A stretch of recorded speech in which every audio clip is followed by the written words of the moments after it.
But for God's sake, let us be sincere with ourselves. The federal government cannot tell us that they will tackle the issue of insecurity. How can you tell me that you are tackling the issue of insecurity? Which people are behind insecurity? A situation whereby the Hausa Fulani, the herdsmen, are busy killing people, and you don't want to identify that they are killing people. Now, what are you telling Nigerians? Do you understand me? Now, I am in support of what the Areba says in respect of the insecurity. The government knows these people. They should deal with them and once and for all. Now, there's a right step in the right direction where they say that they should shoot on sight the AK-47. I think that's a right move. That is a right move in respect of that. I think we are moving forward. But the issue of kidnapping, insecurity, it has to continue. It's not going to stop. Do you know why it's going to continue? Because there's hunger in the line. There's a serious hunger in the land. Now, when you address these things, it will stop. Now, they earn more from kidnapping, they earn more from banditry. They are basically now, how many jobs are there in the country? Now, these people, once they do a hit, they raise millions and then you don't expect them to stop. So basically, this thing has to continue with us. You know, the issue of insecurity has to be there. The issue of kidnapping has to be there. The issue of banditry has to be there because there's poverty. Address the economy. Address the economy. If you're able to deal with the economy, bring the prices of these things down, people will do legitimate business. It wasn't like this before now. Why is it like this today? Ask yourself. Because the economy is in a bad shape. Let's be sincere with ourselves. Thank you. Thank you very much, sir. Okay, we're talking about the ASU strike. Okay. Yes, the ASU have threatened to embark on another strike. So what's your view on this? Well, it is not the first time. The government is not sincere. The government is not sincere. Let's be honest with ourselves. The government is not sincere. You understand? They will tell you one thing and they will do another thing. They are not paying lecturers. Politicians are well paid. How much does members of the assembly collect? One person collecting 35 million. And some of them are not even educated. Now we have professors. You don't want to pay them. You are busy playing politics with the whole issue. The amount they are supposed to be paid, you don't want to pay them. You don't want to pay them. You understand? Professors. And you know the foundation of every economy, education. People are to be educated, to know their rights. You don't want people to be educated, but you prefer to take care of assemblymen. Pay them 31 million, pay them 25 million. Look at the issue during that period of stay at home, that COVID. They were not sitting, yet they were receiving their salaries, 31 million, 45 million. Is it justifiable? I even encourage us that they should just forget about issues. They should just go on strike until government listens to them. Government are not sincere, they are not straightforward. They will tell you one thing, they do another thing. So what are we talking? Okay, don't you think by doing this that it's going to affect the students? Definitely, but it's going to affect the students. But what about the lecturers that are not being paid well? What about the lecturers? Are we not taking that into consideration? Are we not taking that? Okay, you say let us call off these things. You call it off, and they are being owed a heavy amount of money that keep on accumulating. You call it off today, tomorrow they enter into another negotiation. Government will say, okay, call it off, we are going to pay, and they never paid. They never pay. They keep on telling you lies all over the whole place. And then you are busy taking care of National Assembly members, because you know that if you don't take care of them, they will impeach you. Paying them 45 million, is it justifiable? What is their education? What is their level of education? Because they got into there too thuggery and too touting. Let's be sincere to ourselves. Let's tell ourselves the truth. As the Nigerians, lecturers should be paid no matter what they ask for, because they are doing the jobs.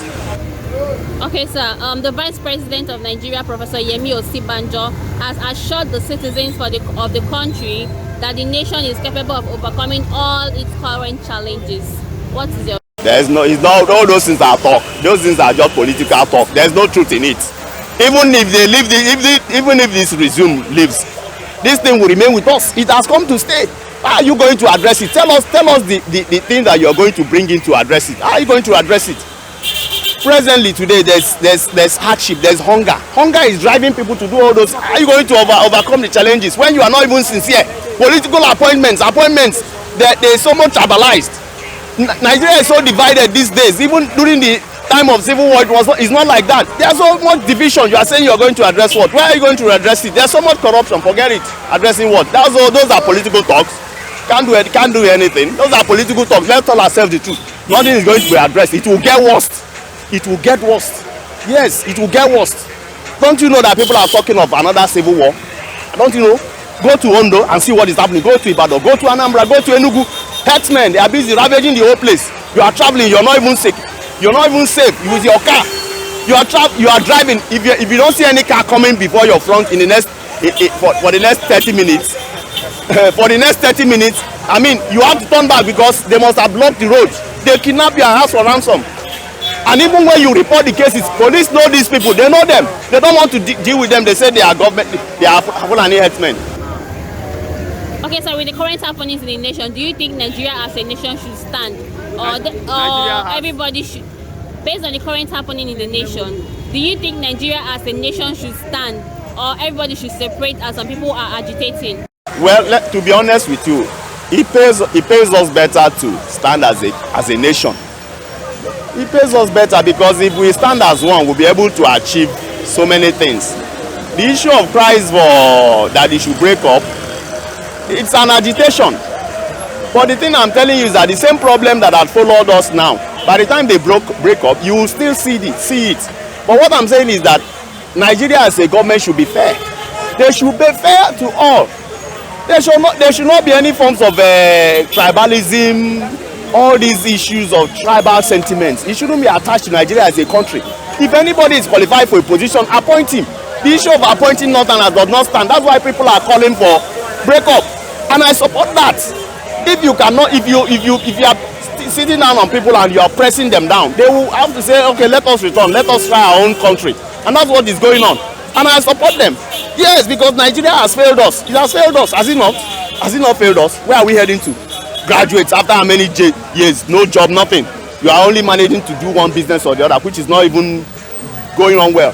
So what are we saying? Nigeria as a country has failed. See our neighboring countries. Are they experiencing these things? Are they? Let us ask ourselves, is such a thing happening to us? Okay, so what's your advice to Nigerians? My advice to Nigerians is that we pray that God will give us a true leader. A true leader that will be after the minds of Nigerians. A true leader that will really address the economy and address the country. The problem is there is hunger in the land. There are no jobs. There are no jobs. The exchange rate is terrible. If you are into business, you can. Some of the things that we use in printing, they are skyrocketed. You can't even afford it again. Companies are closing up. They are closing up. Where are we heading to? We should have true leaders that they will not be after their own pockets, because that is what we are having today. They have amassed wealth to the extent that is even for their great grandchildren, and they keep it in faraway countries, Swiss. At the end of the day, when they are dead, they cannot access this fund. You are using it to develop other countries. You cannot put it in this country. Let's create programs that will create jobs. Create jobs for the masses. Create jobs. Let there be jobs. And then the issue of the naira collapsing against the dollar, it's accounted for. It's unacceptable. It's unacceptable because there's nothing you can do. You want to bring anything, you can't bring anything and make a profit out of it because they have devalued your currency. So that is basically the thing. Okay, thank you very much. Thank you. It's a pleasure. Support, the word support is not a bad thing. You are supporting somebody, but did he ask for support? Did the herdsmen ask for support? Now, what are you supporting them for? Supporting them for good or for bad? Are you trying to support them by creating ranching for them? Are you trying to support them to stop them from open grazing? Are you trying to support them by stopping them from night grazing? Are you trying to support them by stopping calamity and other evil associated with the word herdsmen? What are you supporting them for? First of all, did the herdsmen ask for support? Or just want to throw a support to calm the situation? Or to deceive people? So we have to get it right. We have to get this right. Your wife says she doesn't want to marry you again. It's okay, I will buy you a car. I will buy you an aeroplane.